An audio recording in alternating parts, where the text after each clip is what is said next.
নমস্কার বন্ধুরা, আমি আবারও চলে এসেছি বাঙাল বাড়ি রান্নাবান্না চ্যানেলে। আজকে আমি রান্না করে দেখাবো পমফ্লেটের ঝাল। তো পমফ্লেট ঝাল করতে গেলে কি কি উপকরণ লাগে আপনাদেরকে দেখাবো। দেখুন, এখানে আছে 4 পিস পমফ্লেট।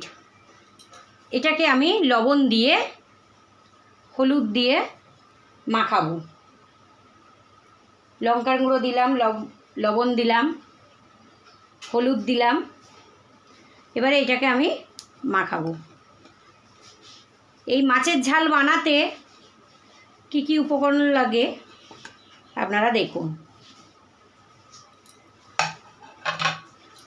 এখানে আছে আদা রসুন পেস্ট, এখানে আছে টমেটো কুচি, পেঁয়াজ কুচি, গোটা কাঁচা লঙ্কা, এখানে আছে সর্ষে পোস্ত, আর আছে ধনিয়া পাতা।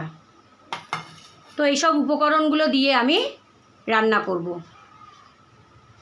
তো গ্যাসের উপরে কড়া বসিয়েছি, তেল দিয়ে দেব।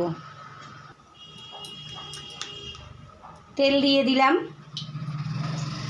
তেল গরম হয়ে গেলে মাছগুলো ভেজে নেব। দেখুন, তেলটা গরম হয়ে গেছে। এবারে আমি মাছগুলো ভেজে নেব।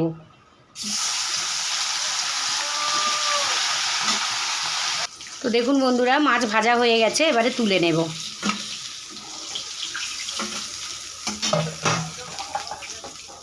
আবারও 2 পিস মাছ দিয়ে দেব। এইভাবে মাছগুলো ভেজে তুলে নেব।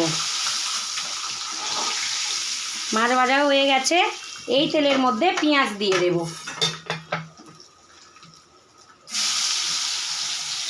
পেঁয়াজ দিয়ে দিয়েছি টমেটো আর কাঁচা লঙ্কা দিয়ে এটা একটু ভাজা ভাজা করে নেব। পেঁয়াজটা লাল লাল ভাজা হয়ে গেলে তারপর এর মধ্যে আদা রসুন পেস্ট দিয়ে দেব। দেখুন, ভাজা ভাজা হয়ে গেছে। এবারে এর মধ্যে দিয়ে দেব পেঁয়াজ আদা রসুন পেস্ট 2 চামচ দিয়ে দেব। দিয়ে আবারও কষাতে থাকবো। এবারে দিয়ে দেব লবণ, দিয়ে দেব হলুদ গুঁড়ো 1 চামচ, 1 চামচ লঙ্কার গুঁড়ো দিয়ে আবারও কষাতে থাকবো। তারপরে সর্ষে পোস্ত পেস্ট একটু জলে গুলে নেব। এবারে সর্ষে পোস্ত পেস্ট গুলে নিয়েছি, দিয়ে দেব। ফুটে উঠলে মাছগুলো দিয়ে নামিয়ে নেব। দেখুন, তরকারিটা ফুটছে। এবারে মাছগুলো দিয়ে দেব।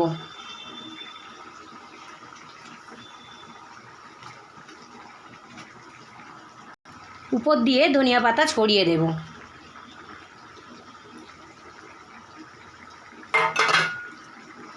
হয়ে গেছে। এবারে আমি নামিয়ে নেব। বন্ধুরা দেখুন, আমার পমফ্লেটের ঝাল রেডি হয়ে গেছে। তো যদি আপনাদের ভালো লেগে থাকে আপনারা লাইক, কমেন্ট, শেয়ার, সাবস্ক্রাইব করে দেবেন। আর এইভাবে আমার পাশে থাকবেন, আমি যেন প্রতিদিন ভালো ভালো রেসিপি নিয়ে আপনাদের সঙ্গে শেয়ার করতে পারি। তো এইভাবে বাড়িতে বানিয়ে খেয়ে দেখুন, খুব ভালো লাগবে। শুভ দুপুর, নমস্কার।